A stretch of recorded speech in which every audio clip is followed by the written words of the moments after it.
ये क्लास 10 है। क्लास 10 में ये एनसीईआरटी का मैथ है। आज हम आप लोग को उदाहरण 5 बता रहे हैं। संख्याओं 4n पर विचार कीजिए जहां n एक प्राकृतिक संख्या है। जांच कीजिए कि क्या n कोई ऐसा मान है जिसके लिए 4n अंक 0 0 पर समाप्त होता है। चलिए सवाल बना के दिखाते हैं। तो उदाहरण 5 पर बना रहे हैं हम। एनसीईआरटी का मैथ है, वर्ग 10 का, पेज नंबर 11 में। पेज नंबर आप 11 में मिल जाएगा आपको। तो सवाल दिया हुआ है, हल करते हैं। 4n दिया हुआ है, ठीक है।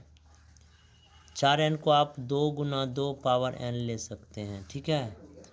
आपको पता है किसी भी संख्या में 0 घात का मतलब होता है कि वह 1 होता है। क्या होता है? 1 होता है। तो 4n दिया हुआ है, तो यदि n का मान हम ले लेते हैं 0, तो 4n का मान 0 पुट हो जाएगा, इसका मान आ जाएगा 1। आगे बढ़ते हैं कि यदि n बराबर ले लेते हैं 1, ध्यान से देख रहे हैं, देखिए आप लोग।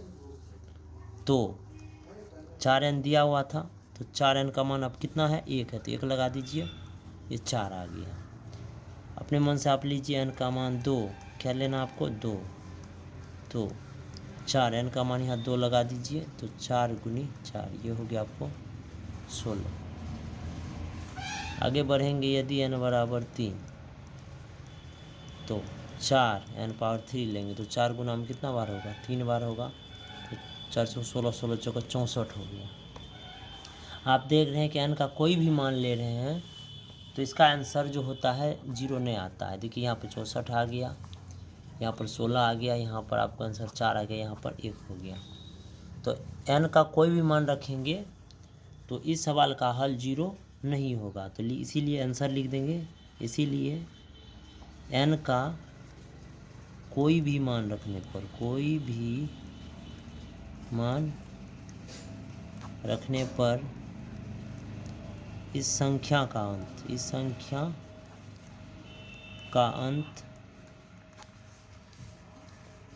0 मतलब 0 पर समाप्त नहीं होगा, समाप्त नहीं होगी, ठीक है। उदाहरण ये 5 आपको ख़त्म हो गया, ठीक है। इस तरह से आप लोग इसको बना सकते हैं। हम लोग उदाहरण 6 को देखते हैं। उदाहरण 6 पर आप लोग ध्यान से देखिए। उदाहरण 6 में दिया हुआ है कि संख्या 6 और 20 के अभाज्य गुणनखंड विधि से एचसीएफ तथा एलसीएम ज्ञात करना है, ठीक है। अभाज्य गुणनखंड विधि से, है ना, महत्तम और लघुत्तम निकालना है। एग्जाम्पल 6 में, चलिए इसको बना के देखते हैं।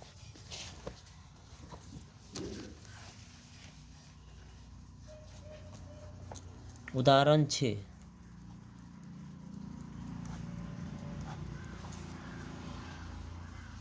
तो सबसे पहले 6 दिया हुआ था। 6 का अभाज्य गुणनखंड क्या होगा? इसको खंड कीजिए, 2 गुना 3, ठीक है। उसके बाद 20 दिया हुआ था। 20 का अभाज्य गुणनखंड निकालेंगे, 2 देंगे 10, 2 पंचा 10। तो ये हो गया आपको 20 का अभाज्य गुणनखंड क्या होगा? 2 गुना 5। तो इससे आपको एलसीएम तथा एचसीएफ निकालना है, ठीक है। तो एलसीएम निकालते हैं। तो एचसीएफ के लिए एचसीएफ सबसे पहले निकाल के दिखाते हैं। तो एचसीएफ जो जोड़ा लगता है वही हो जाता है। तो जोड़ा लगा, तो और जोड़ा तो किसी का नहीं है, तो 2 जोड़ा लगा तो 1 जोड़ा है। उदाहरण 6 में एचसीएफ इसमें जोड़ा लग गया तो 2। एलसीएम में क्या किया जाएगा? 2 जोड़ा, बहुत तो एलसीएम में जो है, जो एचसीएफ का मान आया है उसको लिख देना है ना। जो एलसीएम में मान आया है, जो एचसीएफ का मान है उसको उतार देना, ठीक है। उसके बाद जो बच गया उसको लिख देना। तो बच क्या गया है? तो 3, तो 3 लिख देना है। फिर आपको बच गया 2, तो 2 लिख देना और 5 लिख देना। इसको गुना कीजिए, 5 2 36, 30 दूनी 60, 60 हो गया इसका एलसीएम आंसर, ठीक है। उदाहरण 6 आपको बता दिए। अब चलते हैं उदाहरण 7 पर। उदाहरण 7 में है अभाज्य गुणनखंड विधि द्वारा 96 तथा 404 का HCF ज्ञात करना है और फिर इसका LCM निकालना है। ठीक है, तो सबसे पहले 96 का अभाज्य गुणनखंड निकाल सकते हैं हम लोग। 2 से लगा देंगे भागा, तो 2 से भागा लगाएंगे, ये हो जाएगा 48, और फिर 2 से भागा लगाएंगे 24, फिर 2 से देंगे तो 12, फिर 2 से लगाएंगे तो 6 हो जाएगा आपको, फिर 2 से लगाएंगे 3, तो 2 कितना बार हुआ, 1 2 3 4 5 बार, तो 2 हो गया आपको 5 बार, 1 2 3 4 और 5, और 3 हो गया 1 बार। उसके बाद 404 में देखते हैं। 404 में आपको इसका खंड करके देख लेते हैं। 404 का खंड करेंगे, 2 से लगाएंगे तो 202 हो जाएंगे। ठीक है, और फिर 2 से लगाएंगे तो ये हो जाएगा आपको 101। अब इसका खंड तो होने वाला है नहीं, तो 2 गुना 101। ठीक है, इसमें HCF के लिए क्या करना पड़ेगा, जोड़ा लगाना है। ठीक है, आराम से आप लोग जोड़ा लगा दीजिए। अब तो जोड़ा लगने वाला नहीं है, तो इसीलिए HCF बराबर आंसर हो गया। 2 जोड़ा में से सिर्फ 1 निकालना है, तो 1 2 निकल गया, फिर 2 जोड़ा में से 1 2 निकल गया, तो 4 आंसर हो गया HCF।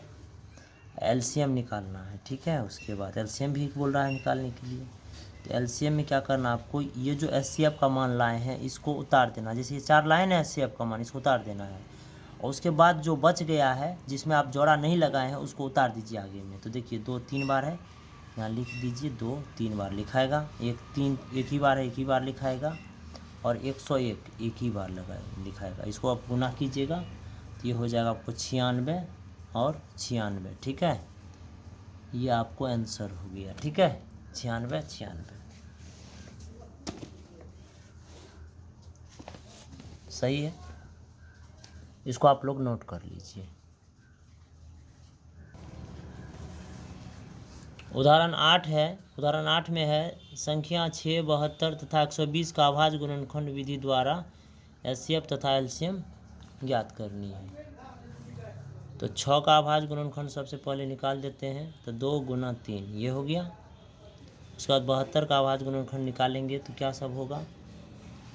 72 का अभाज्य गुणनखंड आप लोग बता सकते हैं, कमेंट में बताइए। तो 2 3 बार लिखा जाएगा और 3 लिखा जाएगा 2 बार। ठीक है, 3 3 9 9 दूनी 18 दूनी 36 दूनी 72।